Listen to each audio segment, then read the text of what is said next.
Since day one, I have been saying 2014 BJP formed the government. Sri Narendra Modi became the Prime Minister, and we students were the first victim of this regime. And that time also we have raised this point that सबकी बारी आएगी. I am not the expert of legal things, but I can understand the political motive behind it. And what is the political motive? Political motive यही था कि पहले जो scattered voice of opposition है उसको ख़त्म करो, जिसको हम डेमोक्रेसी में ना organic natural voice of dissent कहते हैं या वॉइस ऑफ अपोजिशन कहते हैं. पहले उसको अटैक किया. फिर जो एस्टेब्लिश्ड पॉलिटिकल पार्टीज़ हैं उनके लीडर्स के साथ जो है वो इसी तरह का जो है एक लीगल एक्सक्यूज़ बना करके, और आपको मालूम है कि सबके ही खिलाफ ईडी जो है सोनिया जी को बुलाया, ईडी राहुल गांधी जी को बुलाया. जो है देश में कोई ऐसा लीडर ऑफ अपोजिशन नहीं है जिसको उसके तहत अटैक नहीं किया गया. उसी सिलसिले को आगे बढ़ाते हुए जो है उन्होंने केजरीवाल जी को भी जो है जेल में डाला. लेकिन क्वेश्चन ये है कि क्या केजरीवाल जी बीजेपी से अलायंस कर लेते तभी वो जेल में जाते क्या? और यह जो इंटरिम बेल मिला है इससे दो मैसेज है. पहला, still we have hope, still we have hope in democracy, still institution has been trying to play their role, one. And second, there is a chance for the people, those who believe in peace, those who believe in justice, and those who believe in prosperity, the basic principle of Indian democracy and the basic foundations of India as a nation state, as a constitutional democracy, the basic ethos कि मतलब let's agree to disagree. This is the bare minimum understanding.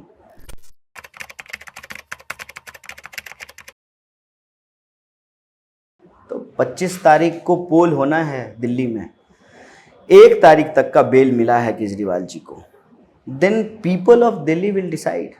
अगर मैं दिल्ली के pattern को देखूं, 25 साल से BJP की सरकार नहीं है दिल्ली में. That's why BJP is revengeful against the people of Delhi.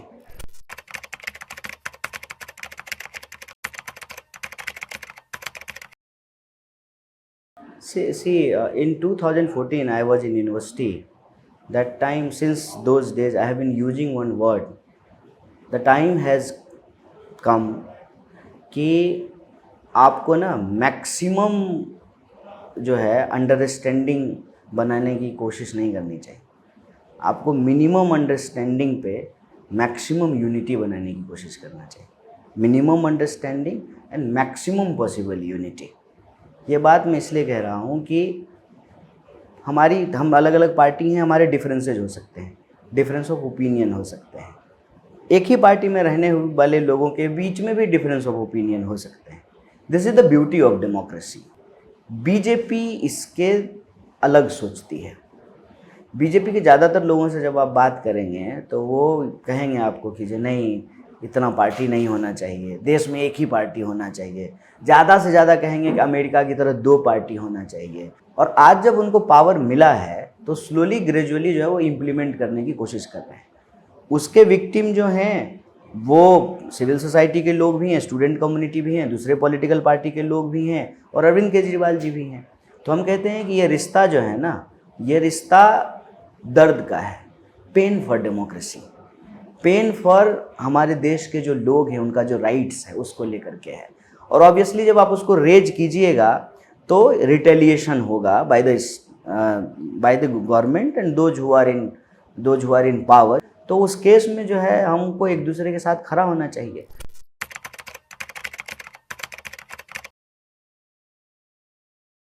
No, I have been not banging on chances because I have nothing to lose. आप जब कैंपेन को देखेंगे, हमारे अपोनेंट के कैंपेन को, तो उनका पूरा कैंपेन जो है ना मुझे एब्यूज करने पे टिका हुआ है, जबकि वो 10 साल से सांसद हैं. मेरे कैंपेन में कहीं भी आपने जो है ना कोई भी इस तरह का अटैक नहीं देखा होगा. हम तो इस क्षेत्र के लोगों से उनकी समस्याएं पूछ रहे हैं, जान रहे हैं, उसके आधार पे अपना मैनिफेस्टो बना रहे हैं। तो मैं उनको कह रहा हूँ कि 10 साल हो गए हैं, एज ए अल्टरनेटिव हम आपके साथ खड़े हैं।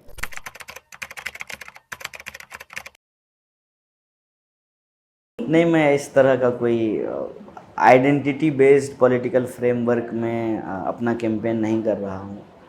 हाँ, ये ज़रूर है कि जब उन्होंने मुझे कहा कि बाहरी आदमी हैं, तब मैंने कहा कि अगर मैं बाहरी हूँ तो आप कौन हैं? तो हम बाहरी हैं तो मोदी जी कौन सा बनारस में पैदा हुए हैं?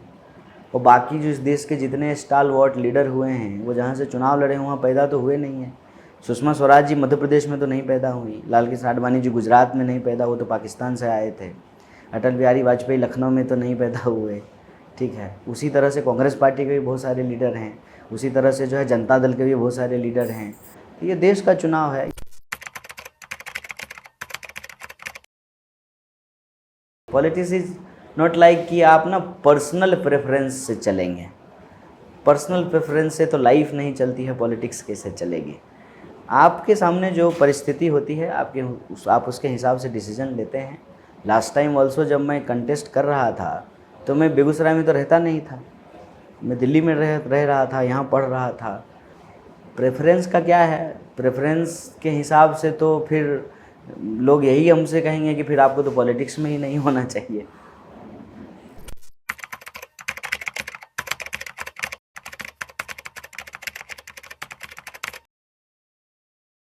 वो तो पहले भी छोड़ के चले गए थे, तब मैं कौन सा कांग्रेस पार्टी में आया था? ये पहली बार तो नहीं है ना। और कांग्रेस लोग छोड़ करके मेरी वजह से थोड़ी जा रहे हैं, अपनी वजह से जा रहे हैं। तो फिर ये भी लोग कहेंगे कि जो ज्योतिरादित्य सिंधिया मेरी वजह से छोड़ के चले गए, या बाकी जो लोग छोड़े हैं मेरी वजह से छोड़ के चले गए। सिंपल सी बात है, कांग्रेस जब पावर में थी तो यहाँ रहे, अब कांग्रेस पावर में नहीं है तो छोड़ के चले गए।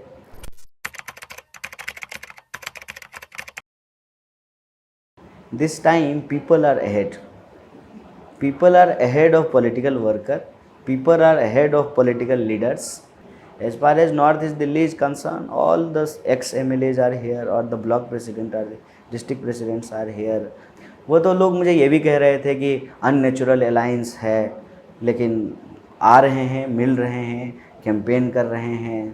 तो मुझे लगता है कि ये ना नैरेटिव का पार्ट ज़्यादा है, रियलिटी से इसका कोई ख़ास लेना देना है नहीं।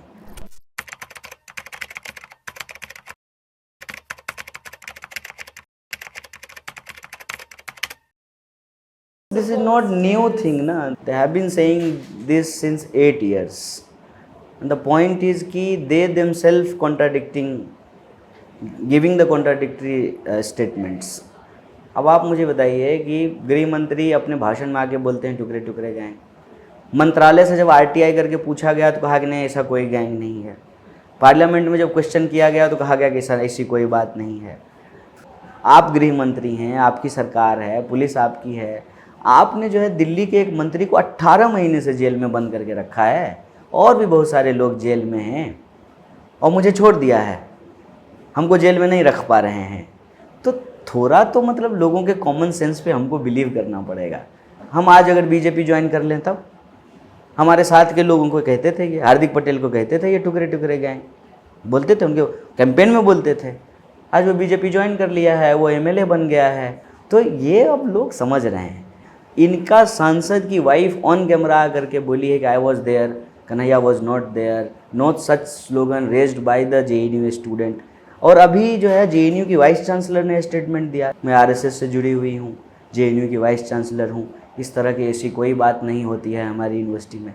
तो आप जो नकली वीडियो चलाए 10 सेकेंड का या 12 सेकेंड का, उसका 10 मिनट का पूरा भाषण लोग जा करके सुन ले रहा है। मैं तो कहता हूँ कि ये आरोप अगर मेरे ऊपर नहीं लगाते, ये मुझे जेल में नहीं डालते, तो आपको लगता है कि मेरे जैसे व्यक्ति के लिए, मैं जिस बैकग्राउंड से आता हूँ, my father was like daily veg labourer and my mother is in anganwadi, हम जो है 2-2 बार मतलब 19 में भी और 24 में चुनाव लड़ रहे होते। मैं तो कहता हूँ कि ये बीजेपी ने ही जो है प्रोवाइड किया है ये अपॉर्चुनिटी एक तरह से। तो शुरू में मुझे बुरा लगता था, अब मुझे बुरा नहीं लगता है। मुझे लगता है कि चलो ठीक है, फ्री का प्रचार कर रहे हैं।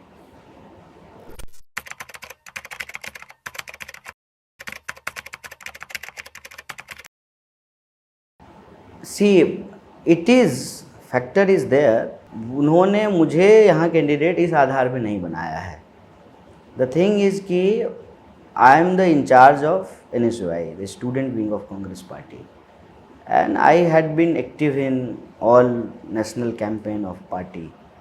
I was in Bharat Jodo Yatra, then Bharat Jodo Nyay Yatra with Rahul ji. So party has decided to make me candidate because this is Delhi.